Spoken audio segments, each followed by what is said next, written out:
Hi everyone! I wanted to take a couple of minutes today to talk to you about budget. That's one of the things that a lot of people requested. I'll talk more about the mindset of budget in the podcast in episode 3. But I wanted to take just a couple of minutes to show you the way I like to do my budget. There are many different ways of doing it. There are many different apps out there. I am a fan of Dave Ramsey, and he has an app called Every Dollar. I don't necessarily use the app. I'm more hands-on type of person. I like to write things in a paper and a pen. I have many journals with me, so I like to do things on my own. But the concept is from there.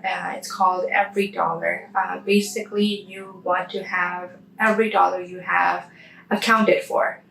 So it's basically your income minus the expenses equal 0. So every dollar that you're gonna earn is gonna have a job to do for you, okay? So we start off with what he calls 4 walls, okay? These are the things that we want to definitely cover. These 4 walls include house, so either a mortgage or a rent, and plus the utilities that come with it. Okay, those are the things we want to cover first, shelter for ourselves. Then the other thing he talks about is transport. So our car, gas, and then insurance for the car, everything that comes, that's a necessity as well. Then number 3 is food. So this is our grocery bill, okay? This is not the fancy restaurants that you go out to eat. This is just the grocery bill. What is the amount of food that you need to survive? And then clothing. This is the clothing that you need to wear on a daily basis, not expensive clothing that you want to indulge in. These things we want to cover first, okay? And then everything else comes after. So let's say I'm going to try to keep this simple. Math is not my strong point. So we will start, let's say our income for the month is $1,000, okay? And we want to make sure that we have that $1,000 accounted for on our monthly basis, or if you get paid bi-weekly, we want to have that covered. So let's say your house, your mortgage, your rent, your utilities are around $200, okay? So we're gonna have $200 deducted for that. Let's say our transport is $50. I know it's a lot more than that. And let's say our food is $100, okay?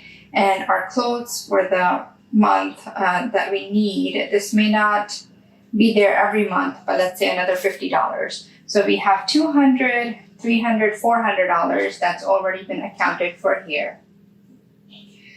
Now, the other thing I want you to start thinking about and start planning is an emergency fund. We always want to have an emergency fund for ourselves. We don't want to have to go to credit card or ask other people for money. Let's say if the car breaks down or something else happens, okay? So that's an emergency fund. You can start off with $1,000. So $1,000 is going to be set aside, and this is true emergencies, not that you need to order pizza tonight because you're not going to cook. This is true emergencies. That's going to be set aside for that. So we want to, let's say we want to start a fund to accumulate that $1,000. So we still have $600 left. So let's say we want to have this in 6 months. So we're going to set aside $100 for this per month. That's not going to be in 6 months, but okay. So we're going to, in 10 months, we're going to set aside $100 per month for 10 months, and we're going to have our emergency fund covered. If you feel like you need to do that quicker, then, you can set aside $200. And then the other thing I need you to start thinking about is paying yourself first, okay? So this is net income we're talking about. I'm hoping you already have a 401k set up. So before you're getting paid, You're saving your money even before Uncle Sam gets to it. That or other accounts like health savings accounts.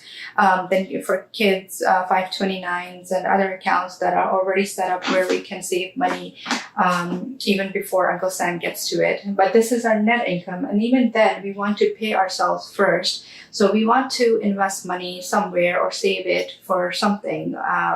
If you want to invest it, let's say we're gonna take out another $100, and we're gonna set aside that from a monthly gross net income as well. Okay, so now we have four, and we have like $600 that are accounted for. So we have 400 more left.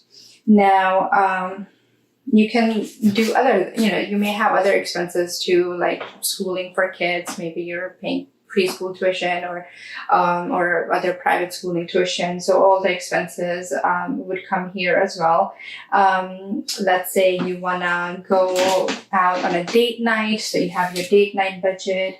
And then you have just budget for yourself, like miscellaneous. So you put aside $100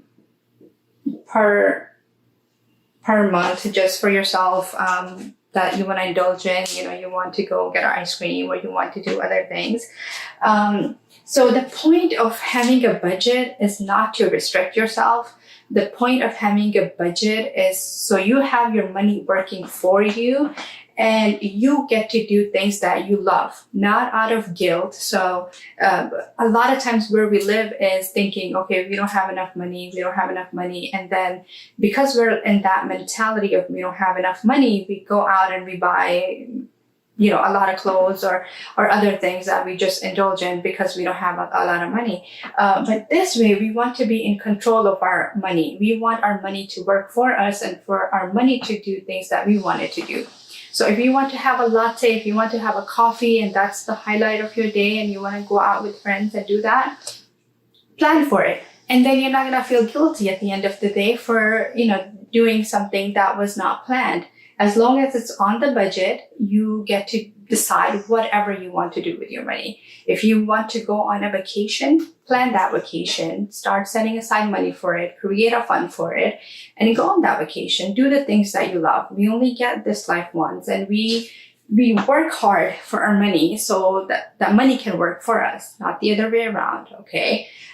So I don't want you to think that you are restricting yourself. That's when we stop doing budget, and that's when we don't know where our money is going, and then it makes us more sad and, it's just depressing. And that's where we end up living a lot of times. I want you to live happier, fulfill our lives, knowing where your money is, okay? I'm sure there'll be a lot of questions about this. Let me know whatever you don't understand. It took me 3 months to try to do this right. So it won't happen on the first time. I do it every 2 weeks, and now it's just very simple. I know the categories that I need, and it's just plugging in numbers. But initially it was a little bit hard. So it won't be easy in the beginning. But it's amazing to be here. So do try it, start doing it right now. And I'm looking forward to hearing how it's going.